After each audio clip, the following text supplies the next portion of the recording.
Good morning, ladies and gentlemen. It's quite cold here. Distinguished guests, ladies and gentlemen, we gather here again at the heart of our financial markets, the Nairobi Securities Exchange, to ring the bell in celebration of yet another historic milestone. At the beginning of this administration nearly 3 years ago, I made a clear and firm commitment that we would build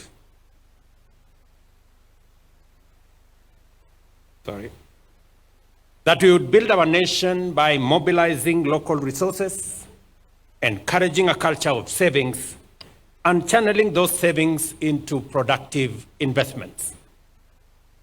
The successful origination, structuring, and listing of the Lindsay 003 infrastructure asset-backed security, the first of its kind in Kenya, raising over 44 billion, is a landmark achievement by any measure.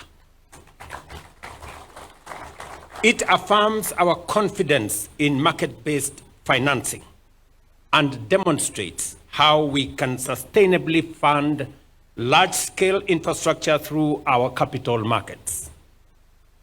This feat joins our G2G fuel supply innovation that many countries are now learning from us. The first ever asset-backed infrastructure securitization program that has raised over 175 billion off balance sheet, and our currency diversification strategy that is gradually reducing our borrowing costs. Today's listing reflects not only the deepening of our capital market, but also the innovation and sophistication now driving financial solutions that respond to the evolving needs of both the public and private sectors. Most importantly, it confirms our capacity to mobilize substantial domestic capital to finance strategic national priorities, reduce our reliance on external borrowing, and strengthen Kenya's economic resilience. The proceeds from this listing will directly support the construction of the Talanta Sports City Stadium, a compelling example of how financial markets can accelerate national transformation. The Talanta Sports City marks Kenya's first large-scale, purpose-built international stadium project in more than 40 years. The last comparable undertaking was the construction of Moi International Sports Center Kasarani, completed in 1987, ahead of the All Africa Games. Since then, Kenya has relied on aging infrastructure, with no new international standard stadium built from the ground up until now. With a 60-seater capacity, Talanta Sports City is not merely filling that long-standing gap. It is redefining the nation's sporting landscape. This modern, world-class complex is designed to host international tournaments, foster local talent, and restore Kenya's reputation as a sporting powerhouse. I commend the Nairobi Securities Exchange for the remarkable feat of facilitating 3 listings in a single month.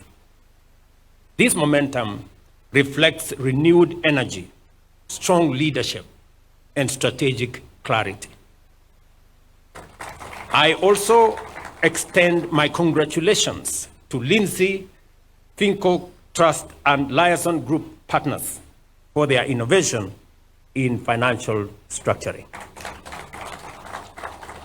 Ladies and gentlemen, the stock exchange is a critical gauge of economic health and investor sentiment. The strong recovery of the NSE, with market capitalization now standing at 2.5 trillion, reflects the soundness and consistency of our economic policies. Some of the choices we have made have not been easy, and at times not popular. But they have been necessary. They have been strategic and forward-looking. These decisions have helped us stabilize the economy, restore investor confidence, and lay a firm foundation for growth into the future. Today, both local and international investors are looking at Kenya with fresh optimism and renewed trust. 2 weeks ago, during my visit to London in the United Kingdom, where 4 global giants, Lloyd's of London, Bupa International, Africa Specialty Risk, and Africa Finance Corporation signed their way into Kenya, I reaffirmed our commitment to expanding the depth and appeal of Kenya's capital markets. A key plank of this strategy is the diversification of state-owned enterprises through initial public offerings on the NSE, unlocking value, improving governance, and attracting long-term capital. We are implementing a structured, time-bound divestiture program, starting with the listing of the Kenya Pipeline Company.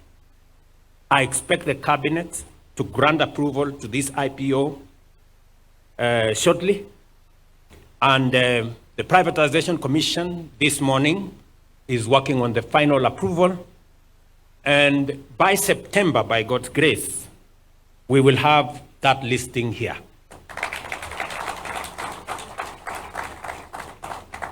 Ladies and gentlemen, there is compelling evidence that privatization is necessary to eliminate inefficiencies and raise the standards of governance in our public enterprises.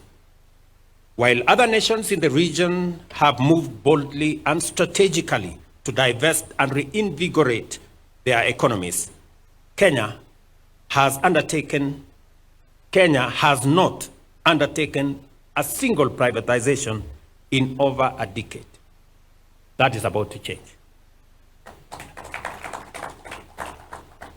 To further strengthen our capital markets, the National Treasury is developing a minimum disclosure and listing framework for all public interest entities operating in Kenya. We are raising the bar to require public entities to begin disclosing standardized financial and operational data in line with capital markets standards. Within 1 year of initial disclosure, they will be required to list at least 20% of their equity on the NSE.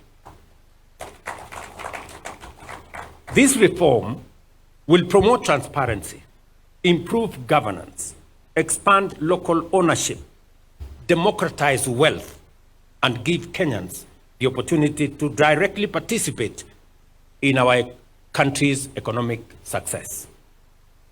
The Cabinet Secretary for National Treasury will immediately establish an industry council to guide this process. The Secretary for National Treasury will guide this process on the appropriate legal instruments for adoption.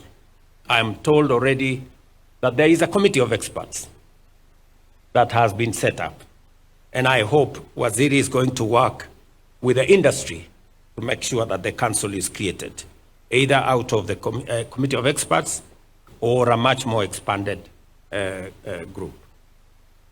As I conclude, allow me to once again point out that transformation is happening all around us. The pledges I made to Kenyans are being realized one by one, day by day, pledge by pledge. And I remain committed to fulfilling every single one of them. Our economy is stabilizing and growing. Today, Kenya is ranked the 6th largest economy in Africa, up from the 8th 2 years ago. Inflation has dropped from 9.6 in 2022 to 3.8 today. The exchange rate has stabilized at Kenya shillings 129 to the dollar for more than a year, down from Kenya shillings 165. And foreign exchange reserves have climbed to 11.8 billion US dollars from US dollars 6.5 billion. Food production is improving. Maize output, for example, has grown by 50%. And farmer earnings for tea, coffee, and milk have also increased significantly. The affordable housing program is now active in all 47 counties, employing 320,000 Kenyans. And that number is expected to double in a few months. While our labor mobility program has placed 400,000 Kenyans in jobs abroad, Climate Works is onboarding 120,000 workers, and our ICT digital jobs framework has 180,000 people working and monetizing their talent. In the health sector, 110,000 community health promoters are assigned to visit our homes, while more than 25 million Kenyans are enlisted with SHA, bringing us closer to universal health coverage and ensuring that access to quality health is not the privilege of a few, but a constitutional right for all. Our education reforms are also taking root. The CPC transition is complete. We have employed 76,000 teachers in 2 years and will hire another 24,000 in January. Our new student-centered funding model now guarantees quality and sustainable education. Additionally, our public savings at NSSF that stood at Kenya shillings 320 billion 2 years ago will double to 640 by the end of this year as our plan on revolutionizing our savings culture takes shape. Ladies and gentlemen, some have accused my administration of over-promising or taking on too many challenges at once. I have this to say. Yes, I made promises. Yes, I took on many challenges that had bogged down our nation for far too long. This wasn't a mistake. This was deliberate and intentional, so as to match our leadership with our national ambition, to raise the standard, to adjust the bar upwards, and to up our game. As a leadership,